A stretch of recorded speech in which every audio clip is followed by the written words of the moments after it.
Social media is a hotel. Mhm. Your website is your home. You don't live in your hotel. And at any point in time, the hotel can shut down or lock you out of your room, right? Um, so you should definitely have a website. And most of the marketing experts are saying newsletter, newsletter, newsletter. Good adventures, everybody. I'm Melissa Bonzak. Welcome to episode 131 of Books Cubed, the show where I chat with authors you should be reading. I'm very excited to be chatting with award-winning author Nancy Christie this week. Let's get right to it, and I will see you after. I want to welcome award-winning author Nancy Christie to the show. Welcome. Well, thanks so much for having me. I'm so excited to be on. This is like an early holiday present to me. Oh, it was for me too. I really enjoyed reading your book. I read book one. Oh my God, and I'm totally vegging on the title. Did you read, are we talking about the novels? Yes. Okay, did you read Reinventing Rita No. Oh my or God, I Moving can't believe it. Maggie? Maggie. Move- Maggie. Maggie, okay, Maggie's the most recent one. They're all standalones, Oh, so it doesn't matter, in which order you read them or whatever. Usually I just tell people, look at the poster, figure out what sounds like either your story or if you're buying it for somebody that would be their story, pick that book. and I love the Midlife Moxie titles. And I love that there all the characters were in their 50s.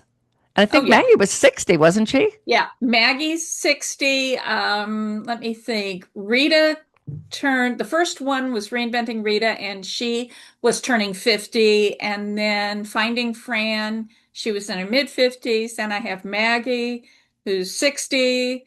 And then the one that is coming out this coming May, Transforming Tessa, she is in her, geez, is she 63? Somewhere in there. After a while, you lose track of how old each one is. But yeah, I'm trying to keep them between say 50 and mid to late 60s.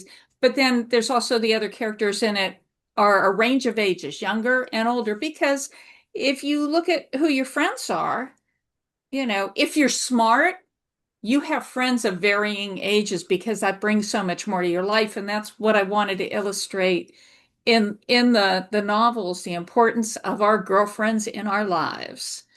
You know what? It truly did. And I really enjoyed the book, and it did make me tear up at the end.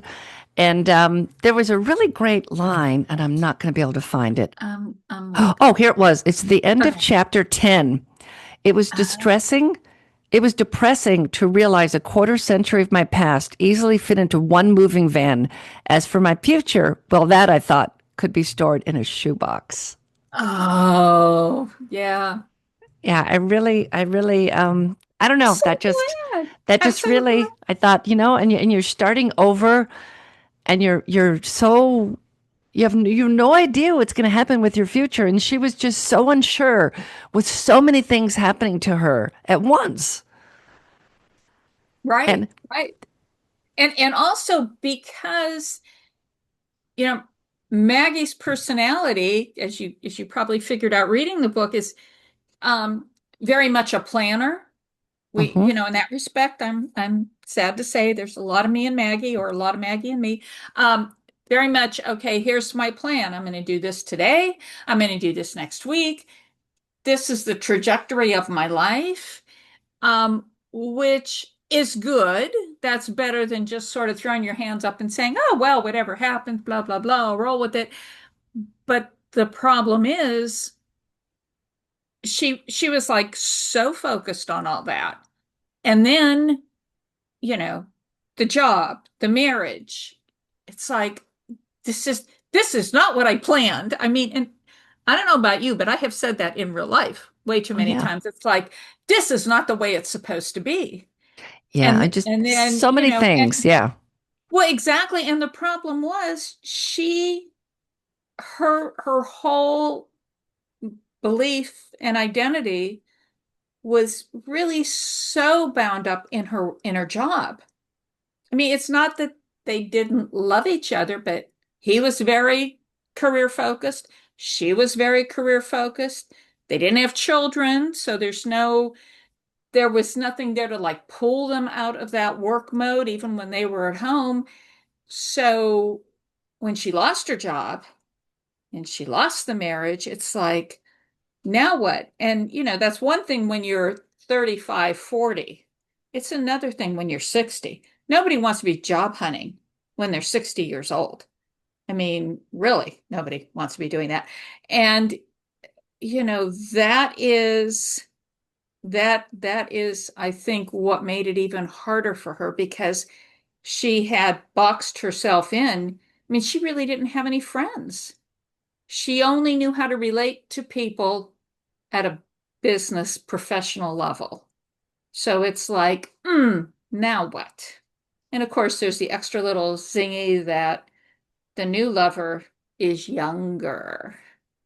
And of course, lovelier, thinner, more polished. I mean, everything that Maggie felt she wasn't. So that was like an extra little, extra little poke there. But yeah. Yeah. Yeah. So when you sit down to put one of these books onto paper, you've done three so far in this Moxie series. How much of what you've experienced in life or what is happening with you at the moment helps to shape what the next book is?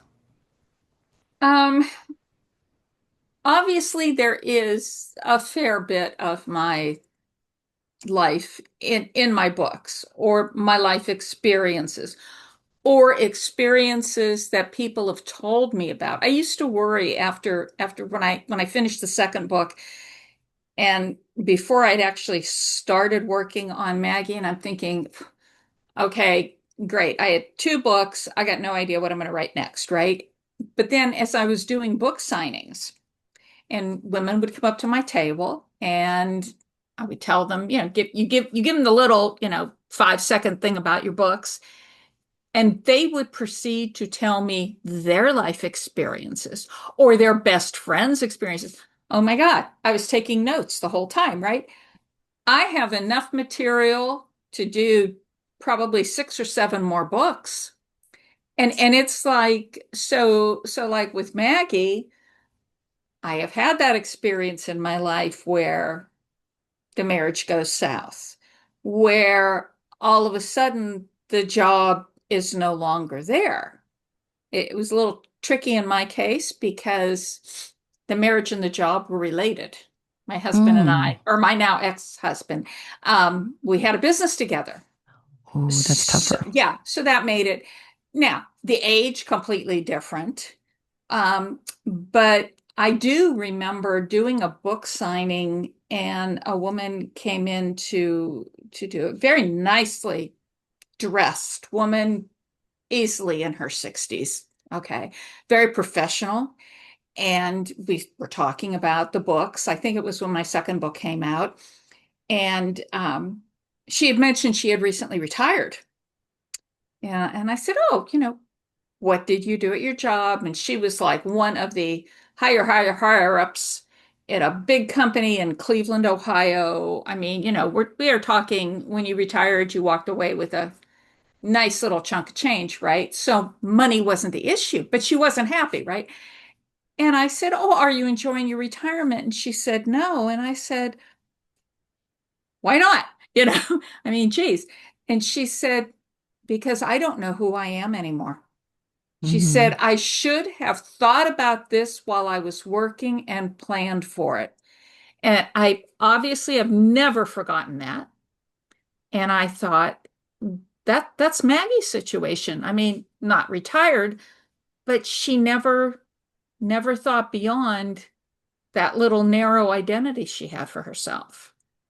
And it's that happens a lot of times. We just totally we're so focused and we think we have it all figured out, and what's that saying, man makes plans and God laughs.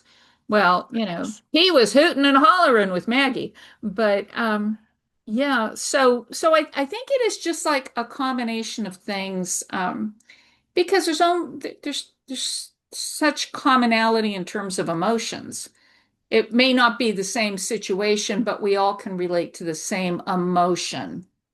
So yeah, I think that is it was interesting because with Maggie, I had like one whole complete draft and it went well over 100,000 words, which I knew was like way too long, right?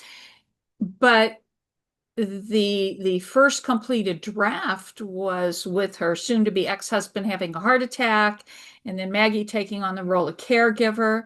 And I remember one of my friends was reading it and she goes, "This is not going to work." And I said, "Well, why not?" And she said, "That's not her personality to be a caregiver."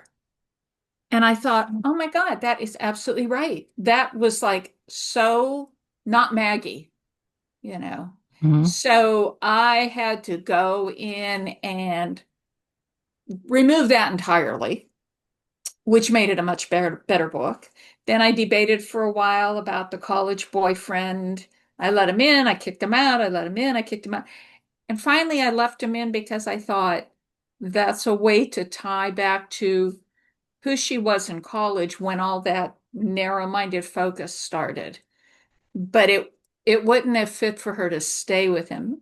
Nice guy, I'm sure he's a wonderful man, but it wouldn't have been a good fit for her even now at her age. But it did make her reflect. I wanted her to do a lot of um, self-reflecting, have a lot of self-awareness as she's going through this instead of just, this is terrible. Why is this happening to me? Which we do anyways. We're well aware of Oh that. yeah, We all do that. yeah, yeah, yeah. And I liked, but I I kept thinking, when is she going to get rid of Alan? But we won't give any spoilers away. So, when you read the book, I don't want to ruin it for anybody, and I highly recommend it.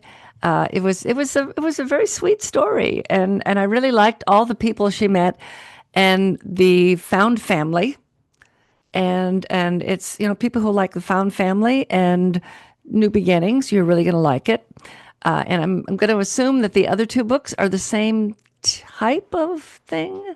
Exactly. There's always what they call the inciting incident. There's always something that happens that throws the equilibrium off. So with the very first book, Reinventing Rita, which oddly enough, there is a story behind this. Reinventing Rita was the first book published, but the second book I wrote. I was a hardcore short story writer.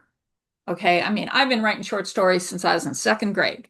I'm Yeah, way and past an that now. award-winning story writer. Oh, You have thank you. lots of I was awards. I was so excited. Yesterday I got the news that my short story collection, the fourth one that came out in February, made it onto the Cleveland Magazine's list of 50 notable books that were published. I went, Wow. wow. Congratulations.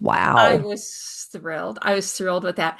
But I was, so you'd go do a book signing and people would go, "Oh, I don't really read short stories. Don't you have any novels?"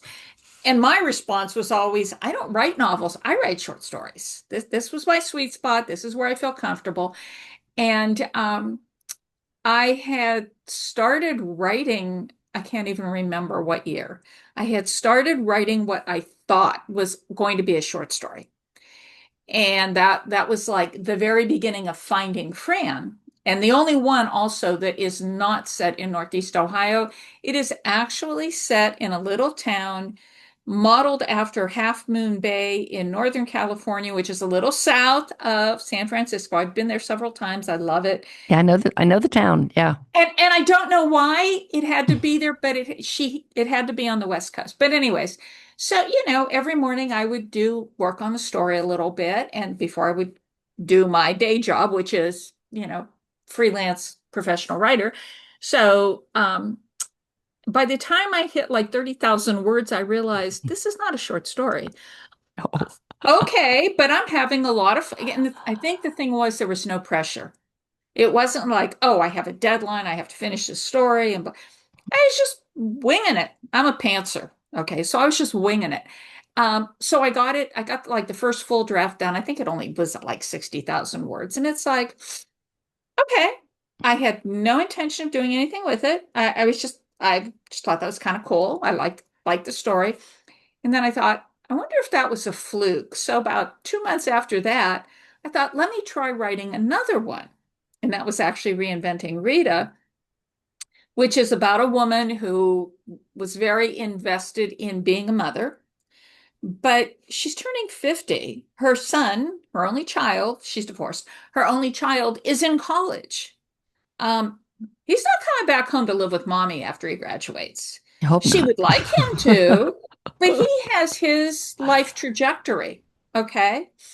And all of her friends are saying she took a part-time job because she was worried about money, because of course, once he turned 18, child support stops. Well, you can't live on nothing.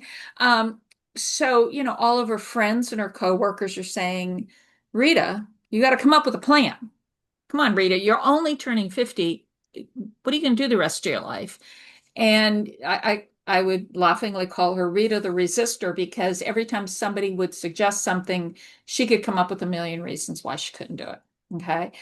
And so, eventually she finds her footing, resurrects an old dream, blah, blah, blah. Got to read the story. But, anyways, so I wrote that one.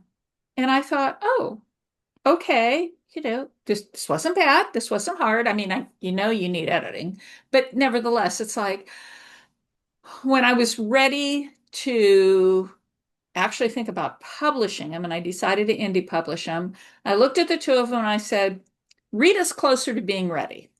She's more, Fran needed a lot more easily, another 20,000 words and, tightening and all this. So I started working on Rita, and that one I brought out in what year is this? 2025? You get confused Mhm. after a while. That one I brought out in 2023.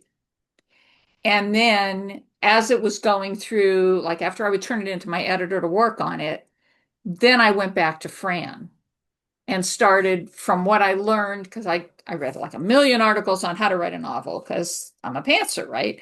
So trial and error, came up with my own system, so that by the time Rita was turned in, I used Book Baby. So by the time Rita was turned into Book Baby, I was already pretty much through Fran and ready to send it off to my editor, who would then make a million suggestions, and then it would come back to me, so that I could stay on track. I figure if I do one book a year, I'm happy.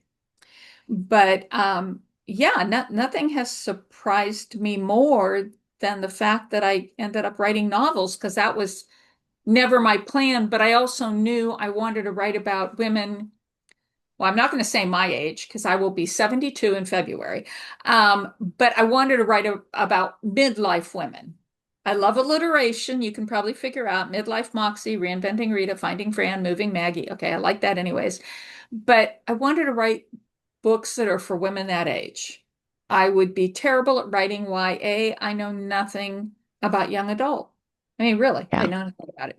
So, all I had to do was listen to what the women were telling me, make notes on all the different issues that were coming up, think about what I went through, you know, when I turned 50, when I turned 60, all those things, and then just go from there. So yeah, I've got the book that's coming out in May of 2026, and I'm already working on the one that will come out the following May, and I have an idea for the one that will come out after that. Very So, nice. And and that's a subject. I'm trying to keep the characters very individual also. I don't want somebody to read one and then they read the next one, they go, "Oh, it's the same character. You're just, you know, what's the word? Reusing the same character concept or whatever." Yeah. I want each one to have their own personality, their own issues, their own life experiences, whether they're married, not married, whatever. I want them to be very, very distinct. The only thing is they're all going to be set basically in Northeast Ohio, because I have learned my lesson. Setting the book in California was perfect until you wanted to double check something. Luckily, I had two friends out there, and I could say, Give me, okay, I have a question. Can you verify this? Because it had been so long since I wrote the first draft. So that is where I have learned, I do not have an unlimited budget that I could just, oh, let me just fly across the country and go double check this, right? No, we're going to stick with Northeast Ohio because I know Northeast Ohio. This is where I live. So yeah, that's how I operate. I like that. And I like that you're using older women. I hate to say older women. I'm 61. So, our women our age, I do get tired of reading. I read a lot, but I get tired of reading about 17-year-old girls. I didn't want to read about 17-year-old girls when I was a 17-year-old girl. So I Mhm. really don't want to read about it now. I do. I mean, sometimes I find a book and go, oh my God, this is great. And I forget she's 17. Um, but as we get older, we want to read people that are closer to what we're experiencing, what we're thinking, what we're doing. And I see a lot, especially on TikTok, people talking about, I am sick of reading books about 17-year-olds. I want to read about women who are my age. So I would think that they would do really well because of women wanting to read about their own lives, basically. That's what I'm hoping. I mean, there's no denying if you're looking at what's more lucrative, novels versus short stories, short story collection, well, novels hand down, that's an easy one. I'm I'm hoping to build the traction. Doing, I mean, 50% of being a published author is the writing and 50% is everything else, right? So, I'm looking at different ways to promote the book. I actually created a day called Midlife Moxie Day in I was gonna, September. I was gonna ask about that. Yeah. Yeah, and it's like, I came up with it, I think it was like 2 years ago. And usually what I'll do is I'll partner with a little indie bookstore. And we'll do mostly just a book signing. Sometimes I'll do a talk. I'll always put together a little gift basket and do a free giveaway because, hey, we love gifts. But something to kind of attract attention. And then I also give talks to women's groups, about the midlife stage because it is, if you look on TV, it's like once a woman goes through menopause, well, then she's brain dead. If I have to see one more Medicare Advantage commercial where the woman is like, "Oh my God, where did you even get that clothing from?" Or my other pet peeve, if we're going to sidetrack a little bit, is why is it the I've fallen and I can't get up? Tell me I've never seen one that a man falls. You're right. It's You're always right. the helpless woman. Mind you, we live longer. We Okay. do. So But the men but are all it dead at is that just point. yeah, exactly. But I mean it's just, it's all about the hot flashes and all that. And I deliberately chose there will be no hot flashes in my book. Yeah, I mean, because here's my theory. If you're going through it, you don't want to read about it. If you've gone through it, you don't want to remember it, right? So there's more to life than whatever's happening to us biologically. And what's Yes. really interesting is so many women I talk to who are 50, 60, 70, 80. I did a talk at a senior living facility, and there was a woman there who was she'll be turning 98 the day after Christmas. Wow. And she's talking about putting together family history. Good It's for like, her.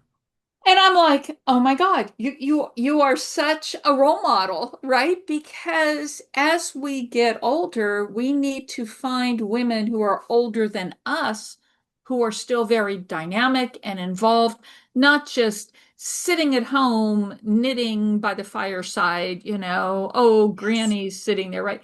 I mean, Yes. women, we're just rocking and rolling. And I want to show that in the books.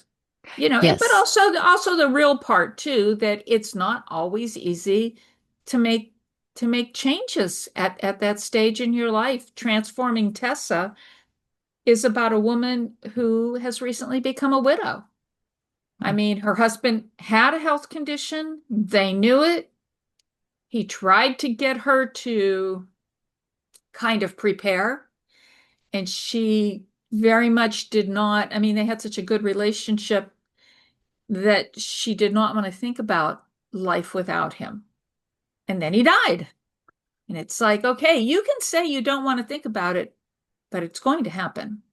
And Yeah. so it is her transformation from being somebody who felt like she could not function without her husband to finding her own inner strength.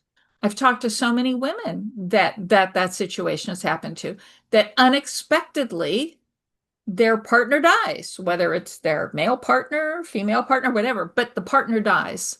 And they're like, I didn't expect that. I figured we would live for 10, 20, 30 more years. And then boom. So many writers recently have been talking with the economy the way it is, with money and everything. And what money have you spent as a writer that you forked over those dollars when you didn't want to, but it was a really good investment? Right. I would say I can ballpark that with each book I spend 5 grand.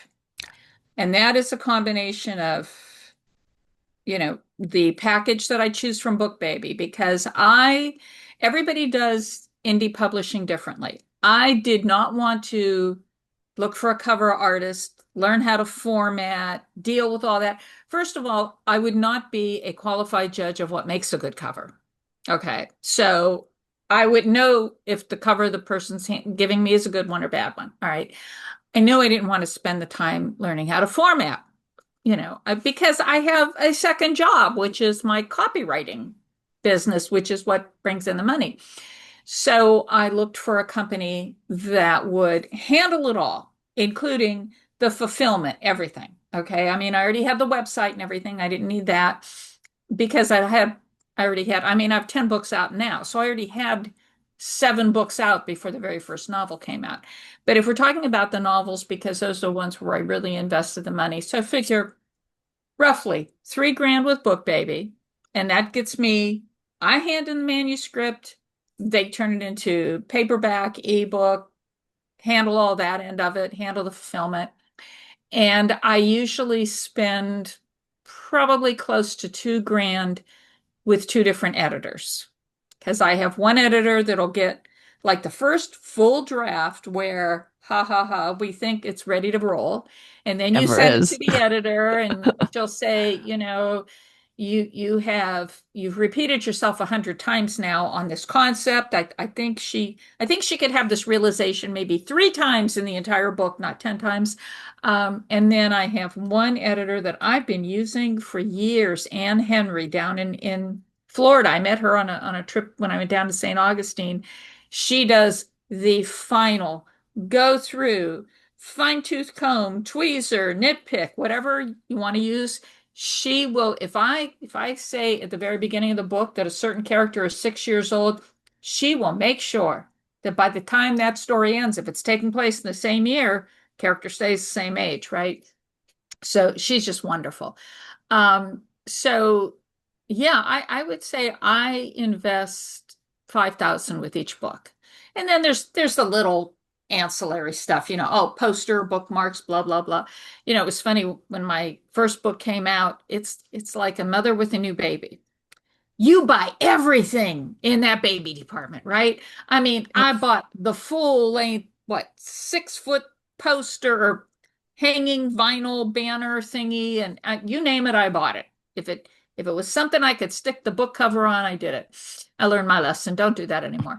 I mean, my posters now, they're foam boards. I get them done at Got Print very economically.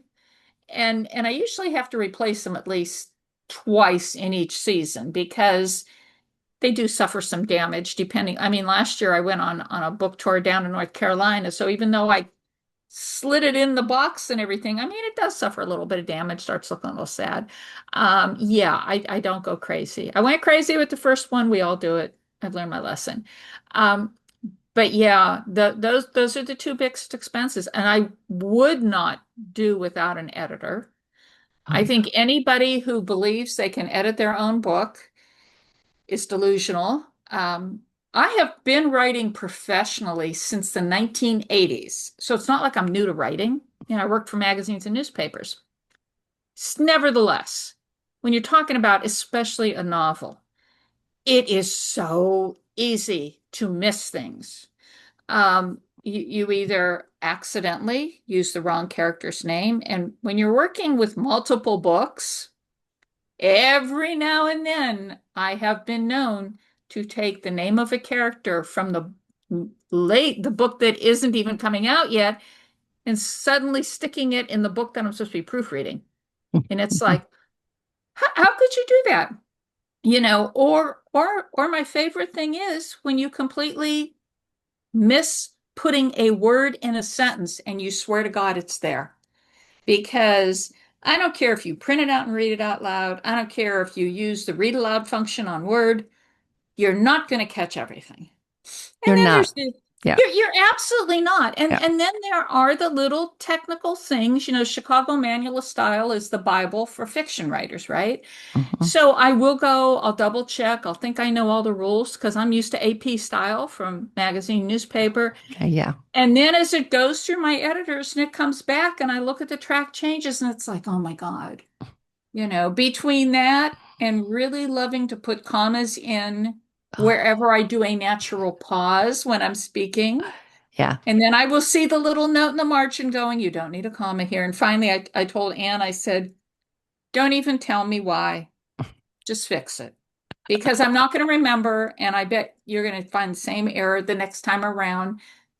It's coming, just. But yeah, I mean, but the thing is, I have always been self-employed. So I understand, like when I had the business with my ex-husband, I understand the idea of investing in a business. To me, there's the creative side of being a writer and there's the business side. So when it comes to investing, spending the money in my business, that's just part of being in business. Otherwise, it's like, okay, yeah, I could not do the editor, or I could just turn out ebooks, or never do paperbacks or whatever. But to me, this is my business also. I am a career author. I remember writing a blog post about I am now a career author. I didn't feel like I could claim being a career author till I had the novels because the short story collections, even though they won awards, whatever, they weren't really holding their own in terms of income potential. But when I started doing novels, it's like, all right, you are investing money in this. This is your second career. I have two careers. Um, so yeah, as a career author, as a business person, I know you gotta spend money to make money, and you just have to be wise how you spend it. That's all. Yeah. Yeah. It's the editing is the biggest thing. That's a real turnoff. And you will read books from the big five, however many publishers there are now, and you will find spelling errors and missing words and all that in the big five publishers' books. I remember reading, I can't remember what the book was even. The gist of it was he sat down at the table. The table was wobbly. He put a piece of paper under the leg of the table. They said the word table about 15 times in a paragraph, and it had me nuts. Threw the book across the room, and when I did go over and pick it up, I threw it away. And I said, "Nope, I'm not reading it. Mhm. I can't take that." But if you are someone who thinks that you don't need an editor, I highly recommend then that you have the computer read as you follow along. You need to listen to it. It will catch missing words, awkward phrasing, tongue twisters, um, table, that kind of thing. That will be a good way. I recommend doing that before it goes to your editor to save them some grief. And I'll have people say, "Oh, no, it's okay. I read it." But when you read the book, you add in those missing words yourself as you're reading it. So you're adding words that aren't even in the manuscript without realizing that you're doing that. So you have to have the computer read it, find a computer voice you like, and follow along slowly as you go. Stop, hit the space bar on your keyboard to stop it and fix it as you go. Don't write the notes down, fix as you go, and then send it to your editor. And it will save you so much heartache and so much money because they won't have to do as much of a line by line edit for you. Right. And Yeah. the other thing is think about what words you use often. I mean, I'm notorious for the word so, S-O, right? Um, it's okay if it's going to be associated with a specific character where it's their conversational quirk. But you don't want to be doing that constantly, or heading down the steps, heading out the door, heading. Um, I actually I have two Word documents. One Word document is a list of names, whether it's character names or place names, identified by which novel they're in so that I don't accidentally, bring in this, because there's names I just really, really like. And if I'm not careful, they will show up in every book, right? But the other thing is I make a list of repetitive words and phrases. And after I get like the first full complete draft, then I'll open up that one and I'll start with the very first one and I will do a search through that manuscript. And if I see it, on that sidebar coming up like 8 billion times, I'm like, really? Really? How many times do you think you have to say that? So yeah, sadly, I keep that list just gets longer and longer. Yes, yeah. My very first book I wrote, she doesn't curse because her brother is famous and she's afraid she's going to end up on YouTube auto-tuned. And so she says blast instead. And I had somebody leave a review saying, blast, she says blast all the time. And I hate this book. And I thought, I normally don't read reviews. I mean, I kind of glanced after that to see things like that. So I went back and I looked in and went, holy crap, she does say it a lot. And I don't know why my editor didn't stop me. And I Yeah. removed, I think, 83 times of her saying it in a 60,000 word book. Yeah. I'm like, holy crap, what the hell was I thinking? And I Hmm. think I've written 4 novels for that character, and I want to say in the fourth book she said it maybe 5 times. She didn't say it much at all, and like, oh my God, why did I do that? How did I do that? Oh my God. So, but that was the only person who said that.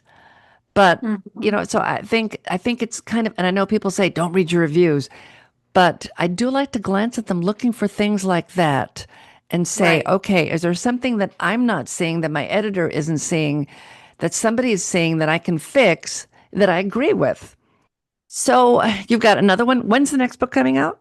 So it'll come out sometime in May. It is at Ann's for the final editing, and then it'll come back to me. I'll fix whatever needs to be fixed, and then send it off to Book Baby. A little glitch in my life is the last Monday of January, I'm having knee replacement done.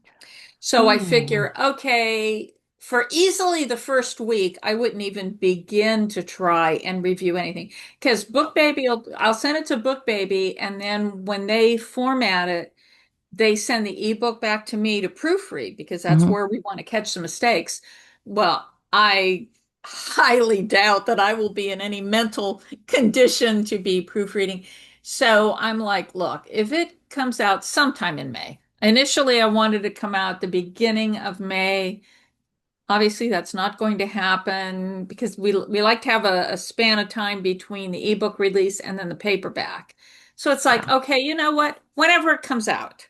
I'm not going to stress about it. Yeah. But yeah, and so then that'll be the next one, and that one is yeah. So I'm looking. I'm just. I figure by that time, then that'll be book 4 in the series, even though they're all standalones, but within the Midlife Moxie family. And, I'm thinking, okay, I'm now kind of I'm focusing on that, even though I'm still playing around with short stories. Initially, I have an idea for another short story collection. And then the other night, I thought, oh, I have an idea for a different one because my collections tend to be theme based. Hmm. So it's like, so now I've come up with an idea for 2 different collections, but it's like, On weekends, I play with short stories. During the week, I work on the novels. Weekends, play with, because I like to have a nice chunk of time so I can do like hopefully one whole draft of a short story, even though I know it's like a real rough draft, but start to finish. So it's like, oh, now I can pick which one do I want to work on, this one or this one. Okay, so your next one's coming out in May. You've got four in the series now. You've got all these award-winning short story collections, and you have a newsletter, right? So people can sign up for your newsletter to find out what's going on. Right, right. If they go to my website, nancychristie.com, there's a tab at the top menu bar and it just says my newsletters. Click on that, you have your choice. There's one that is more geared toward writers, Hmm. and then there's one that's geared more for readers, which I used to always have the writers one because I would do writing workshops, blah, blah, blah. And I realized again when the novels were coming out, um, the people who are getting my writing newsletter may not necessarily care about the novels. That may not be their thing. It was more of a writing business type newsletter. So then that's when I realized I need a newsletter for readers. Duh. Sometimes light bulb does not come on fast enough.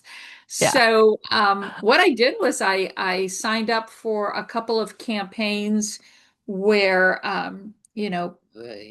people sign up to win a free book or whatever, and in return they know their names are going into this newsletter list, right? And it's actually worked out pretty well because I don't think I would get as many signups, without doing that. So I do that like every other year now. I will do it in the summer because it'll be like, okay, because you'll win a copy of the new book, right? But yeah, I really had to think about that because it was like, it's great to be on social media, don't get me wrong. But I'm sorry, if you're an author, you need to have a website. Social media is not your website. I tell everybody, social media is a hotel.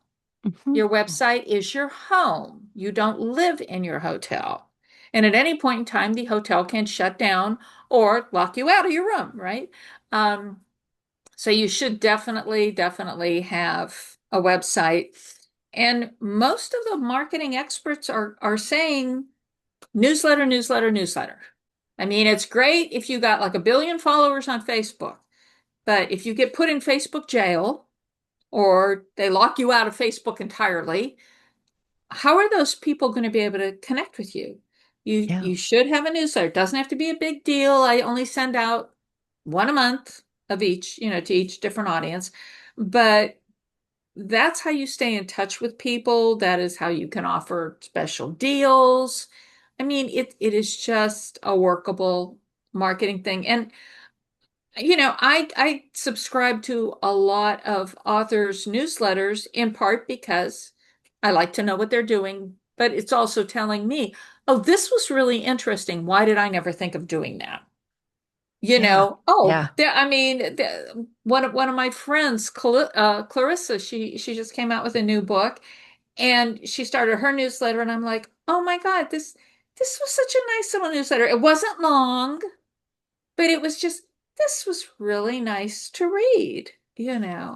So yeah, you definitely website and newsletter. And then yes, do your social media, whatever. Yeah, and I've But had people say to me, "Well, I don't need a newsletter because I have a group on Facebook." Well, Facebook sends out your message to about 2% of the people on your list, unless you pay. It's right. a pay to play. Everything is pay to play now. Everything. Even Substack is going to become pay to play. So it's working its way there. Yeah. And so, you everybody you need to be able to contact your people. And I love that analogy of it's a hotel, some social media is a hotel, and your newsletter is your house. Your website, yeah. Your Your website's website. I'm sorry, your website yeah, is your no, website. yeah, Yeah. your website is your Yeah. house. And here's the other thing. Putting aside me, the author, I'm also me, the person who, like you, interviews authors for my podcast, for my blogs. So maybe I will come across a press release or something about an author, and it's like, oh, sounds like an interesting book, sounds like an interesting person.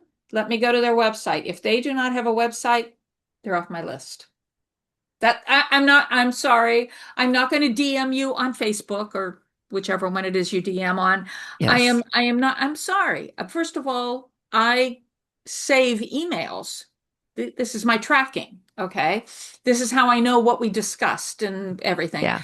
I'm not going to put a lot of energy into trying to find out who you are. And it amazes me how many people have really interesting posts on Facebook, Instagram, Substack, whatever. Okay. And I go and it's like, but where's your website? And there's no way to find them. Or they have a podcast and there's no way to find. You can listen to the podcast, but there's no here about me and here's a link to my website and if you want to be on my podcast, here's my email. There's nothing and I'm like, what? Why? I'm going to Why? look real quick at mine to see, okay. Well, you must, because that would have been the only way I would have. Found out about me. Yeah. Okay. So yeah, my Bookscape podcast is on my website is melissabonzak.com. Here's my join me as I chat with indie authors you should be reading. Okay. I have links. Drop me a note, and I'm going to add a form. I kind of forgot. My mind's so scattered. I'd kind of forgotten. I need to add a form on there. I really like when people have a press release. So this is another thing that everybody needs to look up what's in a press release, because if you send a press release out to me and several people, you might have sent me a press release. I can't remember, but the people who send me a press release are usually the first ones that I schedule for interviews because they'll list a short paragraph of their hook, who they are, short paragraph, who they are. And then this is the questions these are the things I will discuss on the podcast with you. And it's like 5 or 6 two-sentence, elevator pitches of each thing, and it Mhm. is fantastic. Everybody should have press releases for everything. They're Right, wonderful, and right. they should be available on your website. If you want to interview me, click here, and then you have that press release that says the things that you'll talk about. And yeah, and I need to. I'm going to go back and look at some of the press releases I've gotten recently, and I'm going to create a form for my website because I've had people send me a note. I've written my second book. Can I come on your podcast? What's your book about? Yeah, What genre do you write in? Who are you? yeah, It's exactly. that Well, was and and that's that was one of the things, and I wrote them back and I said, tell me about your books, and I don't think they wrote me back. yeah. So Well, and I think that's something that authors, especially if they're new to that side of the business, they don't realize. And because I worked in magazine and newspapers for so many decades, that you're right. Press releases are really important because, heck, when I first started, we didn't even have websites. Okay, that's how long ago it was. But yes, press releases are important. Having a website is important, somewhere where I can go and find out about you and your book, and at least the necessary pages. Interestingly enough, I learned from another author, I was like, oh, use Linktree. Okay, so like okay. Linktree, yeah, And someone had posted, they said, we understand the principle, but you do realize that's, I guess, in some way Linktree benefits or whatever. I don't know. Their idea was to create a page on your website. It doesn't yes, necessarily have to be a public page, hmm but you create a page on your website that is like, go to this page and it lists all my social media profiles, all my books. It's like it's nothing more than a book, than a page that is name and a link and a name and a link. Okay. And then you use that page URL yeah, everywhere on social media. And I think I called mine about Nancy Christie or something. Okay. yeah, So when they click on it, it's like, here's everything. And then, of course, I have to take everything one step further. I created a separate page that is all the sales links for my books. And again, oh, this what a isn't great this idea. isn't like, because like if you go to my web page, you can click on each book title, okay? But I'm thinking that, yeah, that works because it lets them know a little bit about the book and that. But by having one page and the URL for that, then that allows me, if I'm posting something on social media and I'm saying, hey, if you want to know more about my books, click this link. Well, when they go to that link, there is the title of each book, and immediately below it, the main links: Barnes and Noble, Amazon, BookBaby, whatever. It's all on one page. And I thought, oh, okay. So, of course, the caveat is if you're going to have a website, please update it.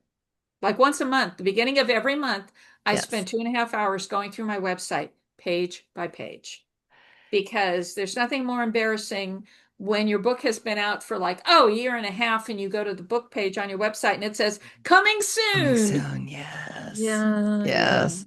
Yeah. And it's so hard because there's so much. I think you said earlier it's like 50% writing and 50% everything else you got to do. And it almost feels like 30% writing, 70% everything else you got to do. But that idea about putting on your website instead of the link tree, because link tree could go away one day and all That's my right. links are gone. And then I have to remember all the places that I put the link tree and would have to go back and do it. So yeah, you're right. Having that real estate, make sure you pay your domain renewals and your Mhm. hosting fees every year, or you'll lose that too. Um, Substack is free. You know, you can go onto Substack and you can use that as your mailing list.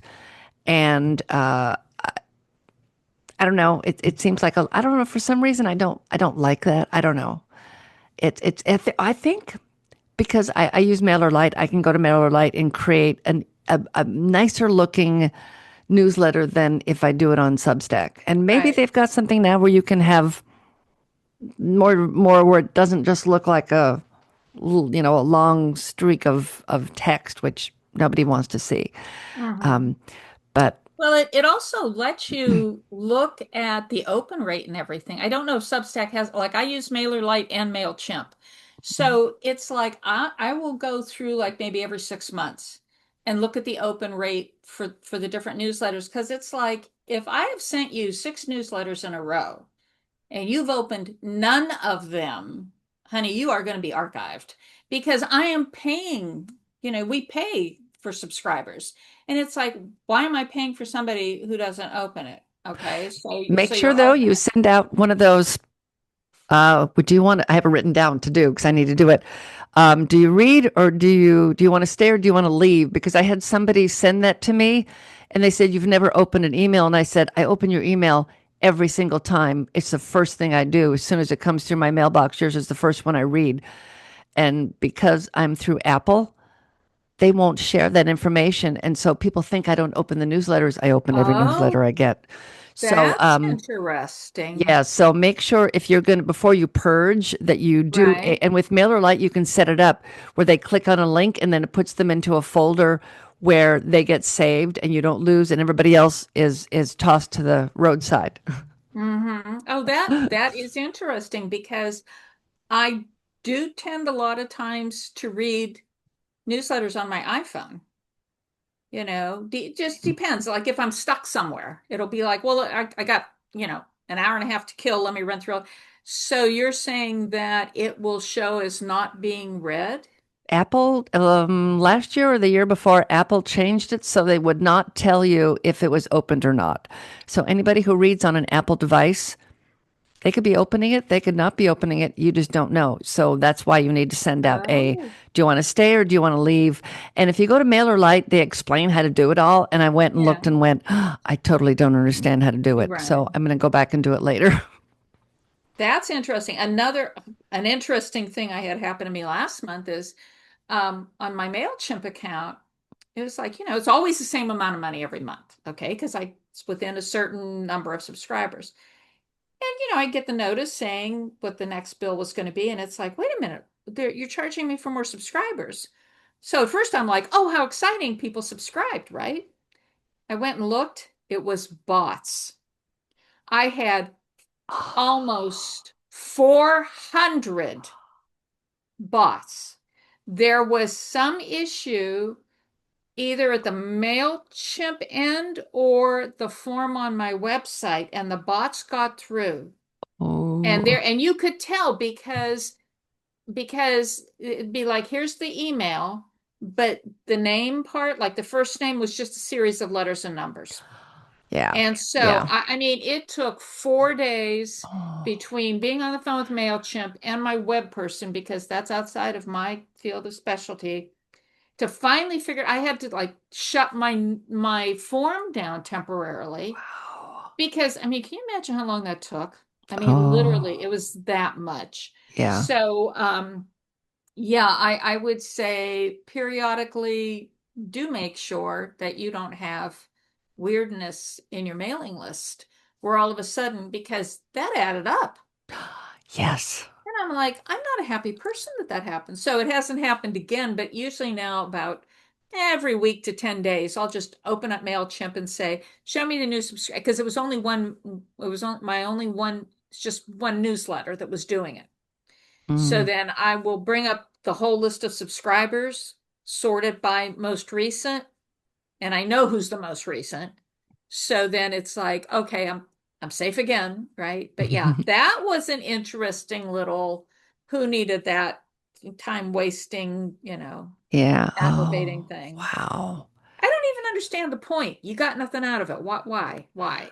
Yeah, I don't understand the bots either. I don't get No. it. There must be a way somebody either they're just screwing with us because they can, Yeah. or they're making money somehow. Somehow, but I don't know how. So it's just, yeah. But once I got on the tech end of MailChimp, then they were able to go back and go, oh yeah, those are all bots. But I still had to be the one to get rid of them all. Man, So yeah, yeah, what a pain. Well, on yeah. that lovely note, why don't you tell everybody one more time how they can find you and what your latest book is? Okay. First of all, you go to my website, nancychristie.com, NancyChristie. So made it very easy. The book that will be coming out in May is called Transforming Tessa. So that will be the fourth in my Midlife Moxie novel series. When you go to my website, you can click on Midlife Moxie novels, and then there's a drop down that'll take you to each one of the novels. So you'll be able to see which one appeals to you. If you're more of a short story fan, there's also the 4 short story collections that I have, and 2 books for writers, and an essay collection. Oh, Other than that, fantastic. I got nothing. Yeah. That's a lot. That's a lot by itself. So I will drop that into the show notes. So if you don't want to have to type anything in, it will be a link. All you have to do is click it. And thank you so much for coming on today. I kept you like, oh, a long time. I'm sorry about that. Oh no, I've enjoyed every minute of talking with you and just, talking about the creative side, talking about the business side. This has been a wonderful podcast. You are such a great host. Oh, thank you. I'm blushing. I'm blushing. Yeah, I had a great time. This was fun. I enjoyed your book. I recommend it. Oh God, I'm going to do it again. What's the title of the one I read, Maggie? Moving Maggie. Moving Maggie. Oh my God. Okay, I blame this on being away from home for 31 days. So That'll do it. I'm gonna I'm gonna take a nap, And and then don't forget to go and write a review. I haven't done it yet, but I will write a review. You bet. I always try to. I always buy a copy of anybody who comes on the show. I never have them send me a freebie because God love you. they're taking people are taking their time to come on and chat with me. I of course, and I'm still blushing. Oh gracious, and I think I'm warm too. My fan is not working or something. Ugh. Um, so I always make sure I buy a copy of their book, and I do try to remember to leave a review. But I'm terrible sometimes about remembering to do that, which is why I have lists everywhere in my house. There's lists of everything. Breathe. Step one, breathe. Sometimes that's the most important thing too. Yes, yes, it is. And thank you so much. And you have a lovely afternoon. Well, you too have a wonderful holiday and a Thank you. safe and healthy and happy new year. Thank you. Thank you so much, Nancy. Poor Nancy. I kept her on for like an hour after we finished our interview, just chatting. She was so lovely to talk with. I really enjoyed her book, which I recommend. I need to go write a review. And I was going to say the title of it, but I apologize. I've been on the road for 31 days and my brain is actually fried. And I probably should have waited another day to do an interview, but I was really excited to chat with her. So thanks for making it all the way through with me being the way I am today. But she was just lovely. I will have in the show notes all the information, including links to everything we talked about. I recommend go check out her books. She's an award-winning author. You can't go wrong. So check her out, and I will see you next week. And in the meantime, go read a good book. The Books Cube theme music was written by Laura Lynn Hardy. She performed the vibraphone. Billy Tyke Miller performed percussion, and it was recorded at Mills Kids Recording in Huntsville, Alabama.